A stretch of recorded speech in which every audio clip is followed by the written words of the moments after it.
bacteria or no type of issue with it. So at that point in time, Superintendent Warwick and I were able to get a message out. Schools are back in session. And I also want to thank Commissioner Helen Colton-Harris and her team, Tony Pettaway, Springfield Police Department, Fire Department, Elder Affairs. We gave out a multitude of bottled water yesterday to residents, Springfield residents who were in need of that. We wanted to be prepared. We're very thankful, knock on wood, that we don't have to continue that. The water is safe and sound to drink, to cook with, to wash with. So we're very, very happy with that. I want to also thank the residents and the business community for their patience and understanding. We're back in full operation. Regular days, we're moving forward. We took these precautions utmost for the public health and safety for our residents and our business community. Repairs will continue on site. We urge people to stay away from those sites. You're going to see that fire hydrants are flushing right now. You might experience some low pressure, maybe minimal, if that at all. And if there's any discoloration, Theo will speak on that. You continue to run your water. But we're back to normal operations. Again, my thank you. We work very closely. I want to thank the Water and Sewer Springfield Regional Water and Sewer Commission, Executive Director Josh Simmel, DPW Chris Signola, Springfield Fire Department, Springfield Police Department, Health and Human Services Facility, 311, DEP, who work very closely with Mike Gorski, my cabinet heads all the way down to rank and file, and obviously Superintendent Deion Warwick and his staff. Again, I'm always very proud to say that we've been battle tested and true through a number of natural and man-made disasters. So we don't want to go through these things, but we know what to do when these things arise, and we'll be able to rectify the situation very quickly. One thing I would like to clarify, I think it was reported, Billy, if I'm correct, in the Republican today, the notice went out by 9:30, not 11 o'clock as was reported by the Republican today, p.m. So we'd like to have some clarification on that. Once DEP and then it went out, Theo, around 9:30 or so? 9:30, not 11 o'clock p.m. That is important to note. So with that, I'm going to bring up Theo. He'll make some statements pertaining to water and sewer. There's Superintendent Warwick pertaining to our schools, and Helen Colton-Harris. By the way, Helen indicates to me we gave out over 2,000 cases. 2,000 cases of water, bottled water, to our residents, Springfield residents in need. As always, when we deal with these type of situations, my first concern is to make sure we're able to provide, number one, for our residents, and then we work very closely with our businesses. And Helen and I appreciate many of the businesses that adhered to the rules and regulations that we're able to build. But everything is safe and sound as we move forward. So I'll bring up Theo from Water and Sewer to say a few words. Thank you. Thank you, Mayor. Good morning, everybody. Good morning. So the boil order has officially been lifted, and water no longer needs to be boiled in order to be consumed or otherwise utilized. Approximately 4:45 in the morning, the Commission received confirmation that the second set of required test samples came back negative for any bacteria. That was reported to DEP, and we got clearance to lift the order, so that went out. In very short order, the Commission staff worked tirelessly last night in early hours to make sure that everybody got the call on the Everbridge reverse 911 system that was enrolled. The Commission understands that this boil order was a disruption to people and businesses. I want to say thank you to the public and everybody. This is not something that the Commission wanted, but again, this decision was made out of an abundance of caution as a potential public health issue. And it's a reminder of how critical this resource is to day-to-day life. The Commission was able to maintain filtration and chlorine disinfection throughout the duration of the incident, so we never lost treatment. Pressures in the system are now stable. There should be no threat to firefighting operations within the city and the regional service area. Flushing is ongoing, so you're going to see Commission staff out flushing hydrants, again, in an effort to kind of clear out what built up through the quick flows that happened and the change of flows. There will be some discolored water. Some people are going to experience discoloration. That's common after large main breaks, and if you do experience that, the DEP guidance that we are echoing is you want to flush your cold tap for 10 to 15 minutes, wait a half hour, repeat as necessary. I want to commend the commission staff for their dedication and responsiveness, specifically the operations team for finding and securing the break location in under 2 hours from getting reported. Again, the break was in a remote location, so finding it was difficult. The lab team for taking and processing the numerous required samples, and the communications, safety, and customer service departments that assisted with coordinating the response, as well as the City of Springfield. Our relationship with them is tantamount to responding to this emergency. The Commission is going to be working with the City in the near future to effectuate the repairs on the damaged infrastructure, and there's more to come on that. And again, just thank you for the public and their patience in this time. So your water is safe. There's no more boil order. Thank you. Thank you, Theo. Thank you very much. The notification calls went out a little after 5 a.m. I know I got 2 calls that came to my house. Just a testament to how quickly we were able to mobilize to deal with the situation. Again, I commend my cabinet heads all the way down the rank and file, and of course working with water and sewer and DEP. Schools are back in session, and we're happy to have that. If this was prolonged, we were going to do alternative means to get our students back into school, but they're back in and everything's working well, and I'll bring up Superintendent Dan Warwick. Thank you, Mayor. Thrilled that our schools are back in session. We've had some little breaks in service to our kids this year between the weather and this water, but I just want to commend our water and sewer department, Josh Schimmel and Theo. They were with us from the beginning on this, and they were up early this morning doing tests so we could have an announcement at 4:45 so we could be sure we could get school back in session. Our kids, we always have to err on the side of caution. And with the water situation, we couldn't bring them back in yesterday, but we worked feverishly all day yesterday to try to gather enough bottled water to bring them back should we not have this boil order. But with the boil order lifted, we're sure of their safety. As the mayor has said time and time again, the safety of our students and staff is first.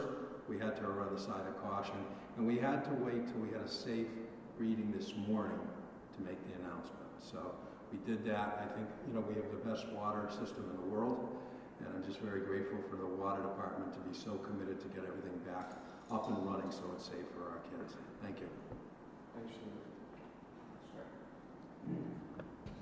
With that, also on the bottled water, again, I want to give a big shout out to Big One, Charlie Demore. They're a great corporate citizen. They were able to donate numerous bottles of water to us. PFG, we purchased a number of pallets after pallets after pallets. I want to thank my finance team, CAFO, TJ Plant, District Chief of Emergency Preparedness, Tyrone Denson, because immediately we stockpiled water. We didn't know how long this might go or not go. We wanted to be able to be ready for our residents. And again, over 2,000 cases of water were given out to Springfield residents in need. And now, from the public health perspective, Commissioner Helen Caldwell. Thank you very much, Mayor. This was a team effort. The departments in the City of Springfield gathered together to make sure we were meeting the needs of our residents. The demand for water exceeded what we anticipated. However, working together, we were able to get additional pallets of water. We are grateful, as the mayor said, to the Big Y. We gave out over 2,000 cases of water over 7 sites. This does not happen in a way where you can just snap your fingers and get it done, but we do it time and time after time. I just think it's important to thank the team who came together. So our residents, everyone who wanted a case of water yesterday, received a case of water. No one was turned away. There were times that we had to ask our residents to wait to replenish, but they were patient and waited, and we made sure all of the residents got water. It's important, as the mayor has said, to thank fire, police. They were amazing. the police department and fire departments delivered water to the specific sites. We also had water delivered by Health and Human Services staff to homebound individuals who could not get to the site.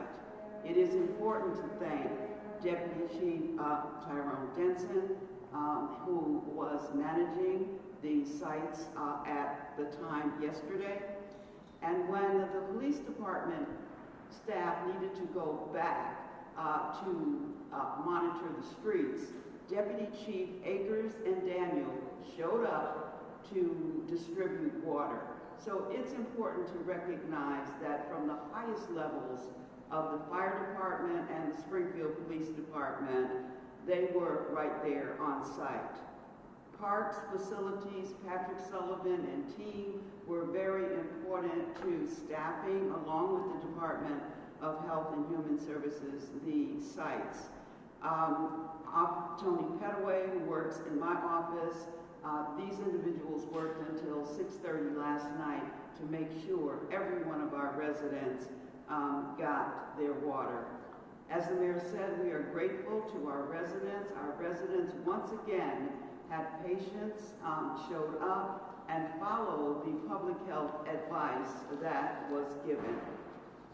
And finally, I really want to thank the restaurants and the businesses. Many restaurants closed their operations, modified their operations, adhered to the food standards that we talked about yesterday. So I am just so pleased that in our city, our businesses were out front and saying, we will work with you, we understand the public health risks.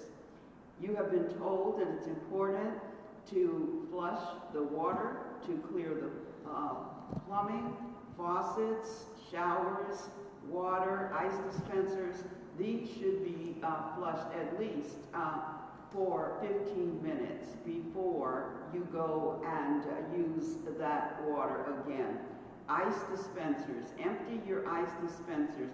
Anything that you, on Tuesday at 3 o'clock was when we first understood there could be a challenge, to 5 o'clock this morning. If you have anything that is water-based, such as ice, juice, stored water, uncooked food prepared with tap water, from 3 o'clock Tuesday to 5 a.m. this morning when we got the all clear.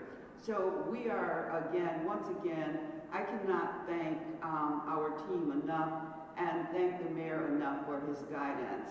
It was his order to make sure that the residents had water. We implemented it, but certainly the guidance from the mayor was critical to this process. So I am extremely grateful for the team we have.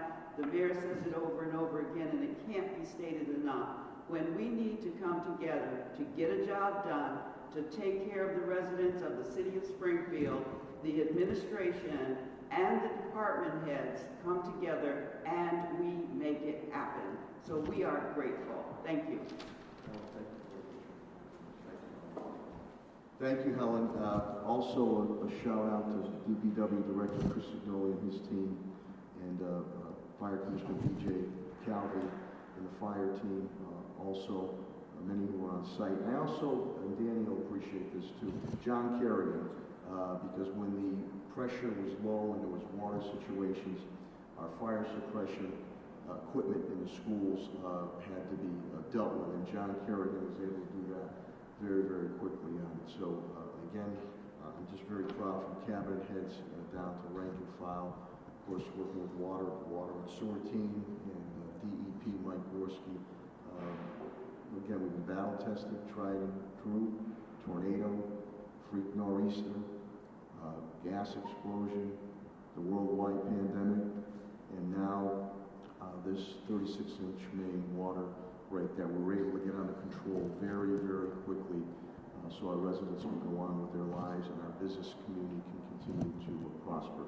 And I want to thank the media very much for getting information out besides all the ways we got our information out. I know it started with a very late press conference Tuesday evening, and then with an early morning press conference the next day and today. But you've been very essential in making sure that you got the information out to our residents, so I thank you very much. And I don't know if you have any questions or comments of anyone of us up here. If not, thank you very much. Price is right. Yeah, Mr. Mayor, do you have an idea of how long the fire hydrants will continue to be flushed for? Do you know a better idea about how long it will take for the repairs to be made? I know she said like the first a month or two, and any changes? Yeah, the repairs, I mean, the immediate repairs, stabilization, that's going to be 2 to 5 days on it, then it's going to be longer term. That's why I declared a declaration, emergency declaration, to avail myself and the city water and sewer to all monies, funds available. Again, Governor Healy called me late Tuesday evening, and whatever assistance we needed. The price tag is going to be in the millions of dollars to repair this culvert area. As far as steel, how long do they usually flush the hydrants? We're certainly going to be doing it for 24 to 48 hours, and then it has needed in certain areas. Okay, 24 to 48 hours and as needed in certain areas. And you might see a little pressure loss.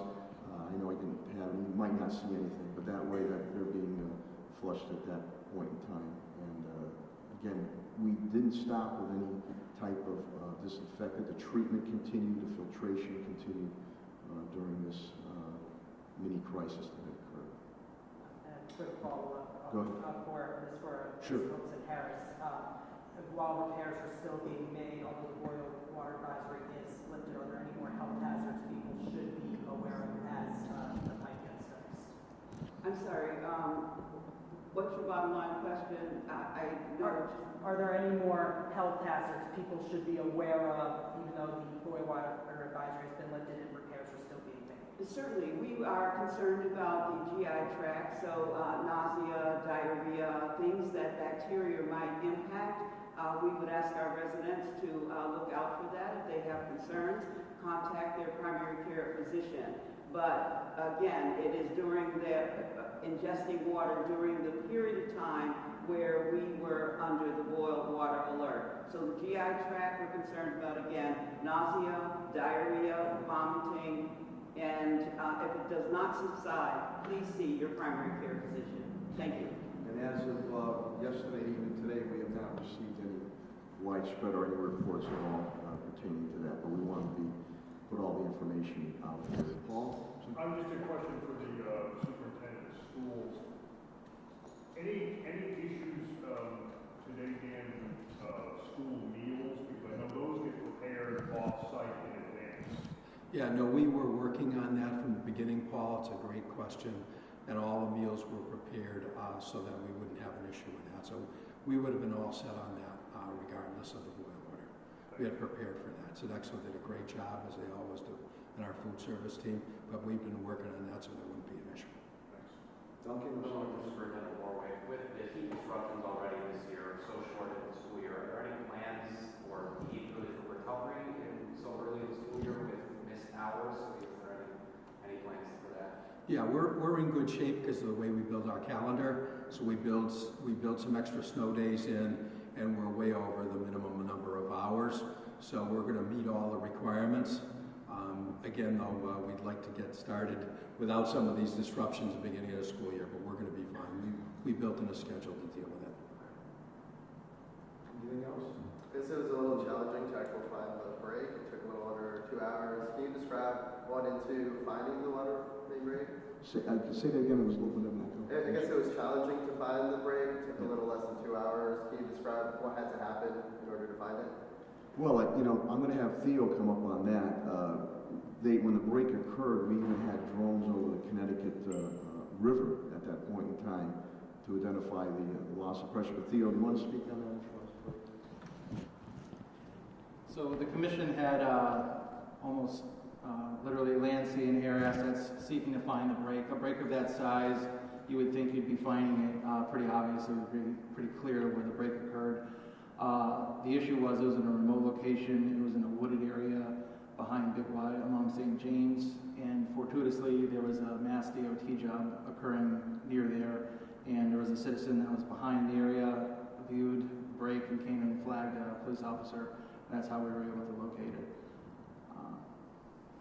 Yep. Got another one. Yep. Here. In terms of repair, will work begin today? And can you get into some of the specifics about what comes when, if it's earth first, then pipe, and Mayor Sarno mentioned the cost will be millions of dollars. Any more details on that? Yep, you just said it. You know, the earthen structure was a complete loss of where the pipe was located, so there's going to need to be some engineering and some creative design work with how that's going to be restored. The commission is going to work very closely with the DPW department to determine what the best course of action would be, and kind of piggyback on any kind of procurement contractual situation in order to maximize, you know, our experience there. You got to remember the deluge of rain and the downfall that we've had really caused erosion here. We don't want our pipes compromised at all. So they moved very quickly and swiftly to rectify and to support, stabilize that situation. But the rebuilding is going to take some time. It's going to cost some money too. As a follow-up to that, this is pretty macro, maybe a future thing, but is there any sort of plan to evaluate the city's other water mains to see if the rain this year has affected those negatively? And is there any way that we can see this coming in the future? There's constant, I'll let Dale speak, constant millions and millions of dollars of investment going on. You get the treatment plant that was just finished, filtration plant is going on in Westfield. Constant upgrading of the pipes and maintenance, millions and millions of dollars. Again, as Superintendent Warwick indicated, it's a fact. You know, we have one of the best water systems in the country, and we continue to invest in it. It's a regional water system also, but investment goes on. Theo, I don't know if you want to speak on that. Regarding the specific pipe, it is a 36-inch main. It is a critical piece of infrastructure, and that redundancy is super important to the system. Right now, pressures are stable. We're confident that there will be no risk to the firefighting operations. We do want to get that pipe back online. We do need that pipe in order to have the redundancy that the commission would like. In general, the commission is always evaluating both its water and sewer system for critical needs, repairs that are needed.